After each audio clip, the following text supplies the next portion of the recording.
This is the VOA Special English Health Report. A new study suggests that early exposure to germs strengthens the immune system.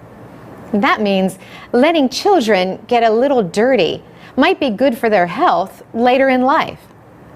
The study involved laboratory mice. It found that adult mice raised in a germ-free environment were more likely to develop allergies, asthma, and other autoimmune disorders. There are more than 80 disorders where cells that normally defend the body instead attack tissues and organs. They include rheumatoid arthritis, which attacks the joints, Crohn's disease, an inflammatory bowel condition, and juvenile diabetes. Hay fever, a common allergy, is also an autoimmune disorder. Richard Bloomberg is a professor at Harvard Medical School in Boston, Massachusetts. He says in 1989, medical researchers sought to explain these diseases with what they called the hygiene hypothesis. They proposed that the increasing use of antibacterial soaps and other products, especially early in life, could weaken immune systems. Now, Dr. Bloomberg and a team have what they say is the first biological evidence to link early exposure to germs to stronger adult immune systems.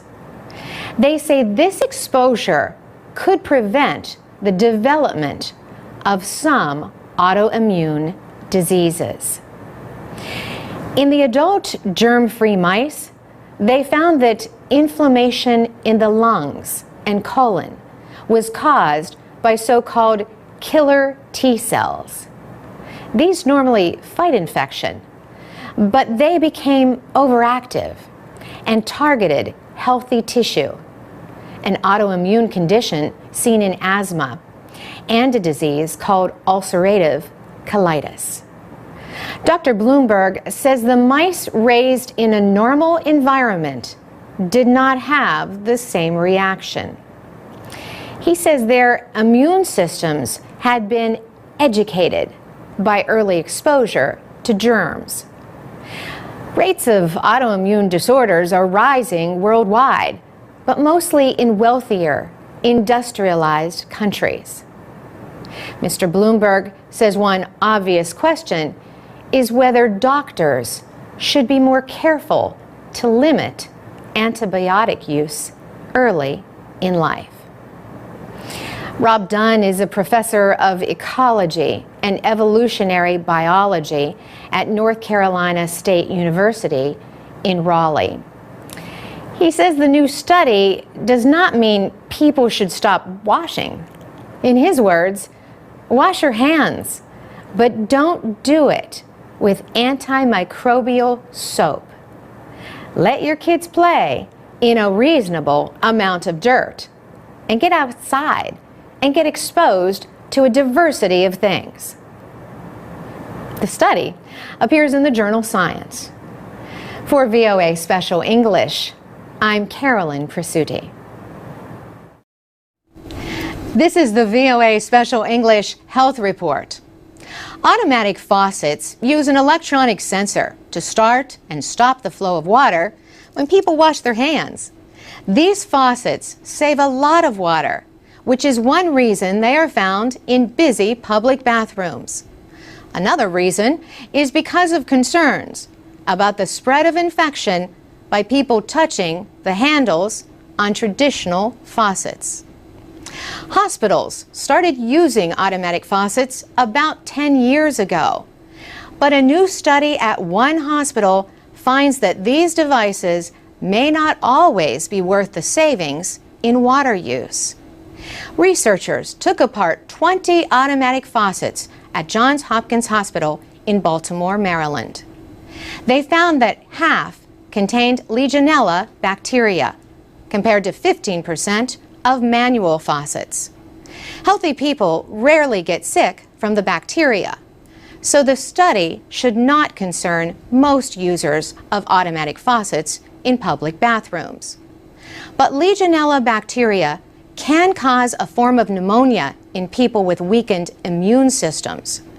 These include patients with diseases like cancer and HIV/AIDS, and those who have recently had an organ transplant. After their first tests, the researchers cleaned the water system with chlorine dioxide, but they found that 29% of the automatic faucets were still contaminated with bacteria. That compared to 7% of the manual faucets. The researchers have some theories. Dr. Emily Sidnor says the automatic faucets contain more parts, so there are more areas where bacteria could grow. Also, the reduced water pressure in low-flow faucets might not remove as much bacteria from surfaces. She says the researchers think that the pieces and parts inside are providing places for bacteria to get trapped. That probably promotes something called biofilm formation, she says. And that, combined with the low water flow, is probably promoting the growth, she says. 6 other studies have also found higher amounts of bacteria in automatic faucets.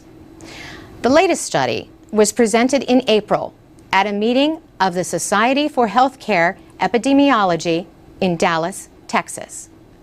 The study has not yet been published, but the results have persuaded Johns Hopkins Hospital to replace its automatic faucets with manual ones.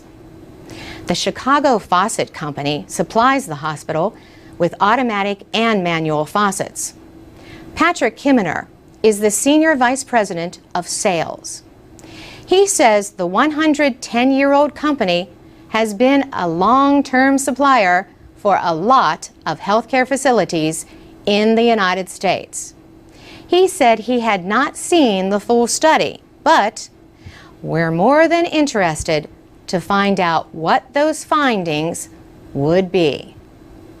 For VOA Special English, I'm Carolyn Presutti. For more ways to learn American English and stay informed every day, go to voaspecialenglish.com from your computer or mobile device.